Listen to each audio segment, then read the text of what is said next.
गएर अब यता मलम लिएर जानुपर्ने हुन्छ है। गाडी चढेको होइन 1 घन्टा भइसक्यो लग्नै भएको छैन। अनि यहाँ घाम पनि छ हेर्नु न यस्तो घाममा बसिरहनु परेको छ। जाने होइन अब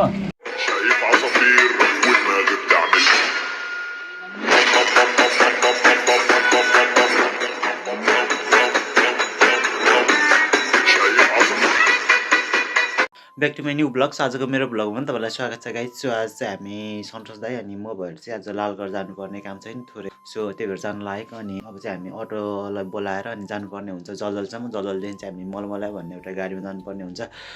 त्यहाँ गएर चाहिँ हामी लालगढमा झरेर त्यसपछि चाहिँ हामी हस्पिटल पुग्नुपर्ने हुन्छ नि। के कस्तो हुन्छ तपाईँहरूलाई देखिहाल्छौँ। पुरै अँध्यारो चाहिँ हेर्नु न केही देखेको छैन नि। अटोलाई भनेको होइन भर्खर कल गरेको कि अब एकछिनमा आउनुहुन्छ अरे। सन्तोष दाई भित्र हुनुहुन्छ जस्ट म यही छु होइन। अनि हामीले चाहिँ अटोलाई कुर्नुपर्ने हुन्छ है। हेर्नु न यहाँतिर पुरै राति छ कि है।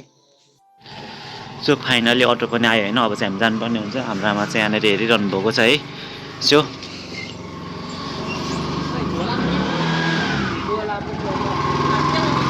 हाम्रो सन्तोष दाई त्यहाँ हुनुहुन्छ। छिटो जाउँ न ढिलो हुन्छ कि अब। जलजलीको धाप भन्छ है यस्तो छैन। माथि उकालोमा छ उकालो जाँदैछौँ है। अहिले चाहिँ हामी आइसक्यौँ होइन। जलजली ठ्याक्कै आइसक्यौँ कि अब चाहिँ झर्नुपर्ने हुन्छ। अब हामीले टिकट काटेर होइन अनि त्यसपछि जानुपर्ने हुन्छ कि। दुईजना 500 गर्नु त 500 गर्नु नि त दादा मान्नै हुन्न। हेर्न गाइस यही छ एउटा होइन बाघ छ होइन। यो बाघमा मिलाउँ भनेको 500 मा त लु भयो दाइ म भएको जलजलीमा छु कि होइन। लालगढ जानुपर्ने। अनि हामी चाहिँ यहाँनिर अटोमा आएको होइन। उयो हऱ्यो त यहाँ गाडीमा चाहिँ लालगढसम्मको यात्रा भएको चाहिँ आज गाडी कुरेर बसिरहेको क्या। अब कतिखेर गाडी आउँछ नि जानुपर्ने हुन्छ। जाडो भएको छैन मलाई ज्याकेट छ हातमा होइन। गाडी आइसक्यो अब हामी जानुपर्ने हुन्छ। यहाँ हेर्नु है खाली होला है पुरै है। सो अब हामी गएर बसिहाल्नु पर्ने अवस्था हुन्छ। सो गाडी चाहिँ हामी भर्खर गाडीहरू पनि झरिसक्यौँ होइन। मलाई अब चाहिँ हामी हस्पिटलतिर जानुपर्ने हुन्छ है। गाई चाहिँ अब चाहिँ हामी यही हस्पिटलतिर जानुपर्ने हुन्छ क्या। यहीँ जानुपर्ने हुन्छ जस्ट मेरो भ्लगको कन्टेन्ट पनि बवाल हुन्छ नि त होइन। सो सन्तोष दाई यहाँ हुनुहुन्छ। अब चाहिँ हामी पारी कट्नुपर्ने हुन्छ गाई। छु हस्पिटल जाने बाटो यही बाटो हो दादा? हस्पिटल जाने बाटो यही हो। अटो पनि जान्छ। अटोमा जाँदाखेरि पनि हुन्छ। कति हो अटोमा जाँदा चाहिँ भाडा? हजुर भाडा चाहिँ कति? जाँदाखेरि 20 रुपियाँ हो। रिजर्भमा जाँदाखेरि 100 रुपियाँ पर्छ। हामी हिँडेर जाने भन्नुभयो दादाले होइन। जस्ट अलिकति नयाँ ठाउँमा आएको छौँ नि हामी घुम्नुपर्ने अवस्था हुन्छ नि त होइन। यताउता नजरहरू लगाउनु पर्ने हुन्छ है। मकैबारी पनि रहेछ कि होइन। मकैहरू पनि हुँदो रहेछ। गाउँ छ है। कस्तो राम्रो वातावरण छ कि कस्तो आनन्द लाग्ने कति धेरै रमाइलो है। सो वातावरण चाहिँ एकदम बेस्ट लाग्यो है। हामीलाई त केही पनि थाहा छैन नि त होइन। हाम्रो लागि त सब नयाँ हो नि त। यतातिर एरोले अझै माथि देखिरहेको छैन। अझै हामी माथि जानुपर्ने अवस्था छ है। सो सन्तोष दाई त्यहाँ हुनुहुन्छ है। लालगढको छाला रोग त के भनौँ के थियो अरे कुष्ठ रोग भनेर लेखिरहेको अरे। अनि छाला सम्बन्धी पनि यही हो भनेर भन्नुभयो एउटा दादाले। त्यही भएर हामी यहाँनिर आएको है। त्यहाँ जान्छौँ के कस्तो हुन्छ है। थोरै घाउ छ क्या मेरो खुट्टामा त्यही भएर चाहिँ आएको है। अनि यत्रको वातावरण हेर्नु कस्तो भइहाल्छ। कस्तो दामी छ क्या। फाइनली गाई चाहिँ हामीले चाहिँ अहिले होइन हस्पिटल पनि देखिसक्यौँ। यही रहेछ होइन टक्कसँगले है। त्यो बाटो हुँदै आएको थियौँ होइन। हिँड्दै आएको कि है। सो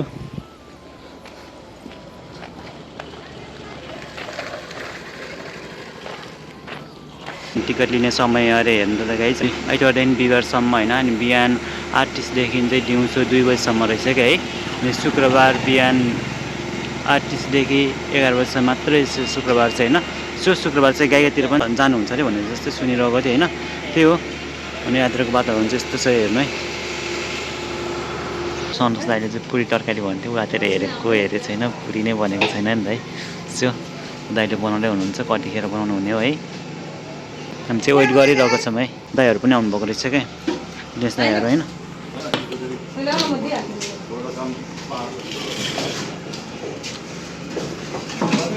हस्पिटलमा आएको छु कि होइन, छाला सम्बन्धीको हस्पिटलमा होइन।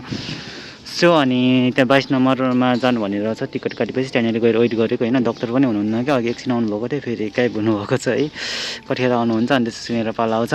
दिनेश दाईहरू आउनुभएको रहेछ, उनीहरू त जानु भइसक्यो कि त्यसको त चेक भयो ठ्याक्कै। अब जस्ट भनेको पालो भनेको मेरै आउँछ कि अगाडिकै लिस्टमा छैन, त्यसपछि अनि म पनि जानुपर्ने हुन्छ।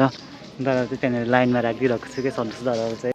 सो गाइस होइन, मलाई चाहिँ 9 नम्बर जानु भनेर पठाइदिनु भएको छ अनि म चाहिँ 9 नम्बर गएर अब उता मलम लिएर जानुपर्ने हुन्छ कि है। चेक पनि गरिसकेर सब औषधि पनि ल्याएँ नि, जम्मा मैले 270 होइन, 270 नै इनफ भयो क्या मेरो लागि चाहिँ क्या। सो अब चाहिँ हामी अलिअलि नजरहरू लगाएर अनि जानुपर्ने हुन्छ। यो हाटको चाहिँ औषधि हो कि है। हामी पनि कस्तो खतरा लागिरहेको छ है, खुट्टामा सानो घाउ थियो कि अनि हाम्रो गाउँको त्यो दाइको पनि यहीँनिर हस्पिटलमा आउनु भएर चाहिँ ठिक भएको रहेछ। अनि त्यसपछि मलाई पनि जा भनेर नि अलिकति आफ्नो ठिक भएपछि छैन अरूलाई पनि हुन्छ नि होइन, जे भयो भने भन्नुभएको थियो। अनि म पनि फाइनली आज आएको है। सो के कस्तो हुन्छ, औषधि दिनुभएको छ। जम्मा मैले औषधि भनेको 270 रुपियाँको लिएर गएको छु कि यो साइडतिर के छ भनेर हेर्न आएको, अलिअलि नजर लगाउनु भनेर है। कस्तो बवाल छ क्या, घाम लाग्यो भने मैले ज्याकेट खोलिदिएँ। म बिरामी भएर आएको मान्छे, थोरै मात्र हो कि घाउ उठेर भएको छैन, थोरै छ घाउ होइन, त्यही बा ठिक हुन्छ कि भनेर आएको, के हुन्छ है। यहाँनिर आयो अलिअलि फोटोहरू पनि खिचेँ होइन, फाटाफुटो फोटो खिच्यो। अब चाहिँ हामी जानुपर्ने हुन्छ, अलिअलि नजर लगाएको यताउता होइन। सो अब चाहिँ हामी हिँड्नुपर्ने हुन्छ कि यहाँनिर आयो होइन, चेक गरेँ। अब ठिक भयो भने त झनै राम्रो हो, अब भएन भने त के भन्नु। हाइसमा जानु लागेको होइन, यहाँदेखि चाहिँ हामी लान्छामा जान्छौँ। लान्छामा गइसकेपछि हामी त्यहाँदेखि अर्को फेरि गाडी चेन्ज गर्नुपर्ने हुन्छ। चढेको होइन, 1 घन्टा भइसक्यो, लग्नै भएको छैन। अनि यहाँ घाम पनि छ हेर्नुलाई, यस्तो घाममा बसिरहनु परेको छ। जाने होइन अब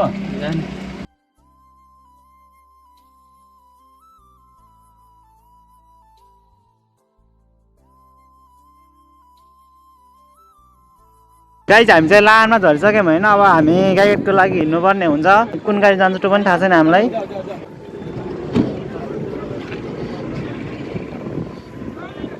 कहाँ जान्छ यो गाडी?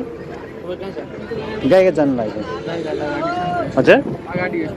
फाइनली हामी चाहिँ घर आइसक्यौँ होइन। अनि सन्तोष दाइले चाहिँ सामानहरू झार्दैछ, हाम्रो आमा पनि आउनुहुन्छ है। तपाईँहरूलाई मेरो ब्लग भिडियो के कस्तो लाग्यो होइन, मन पऱ्यो भने लाइक कमेन्ट अनि सब्सक्राइब गरिदिनु होला। सो अब नेक्स्ट भिडियोमा भेट्नुपर्छ गाइस। By by.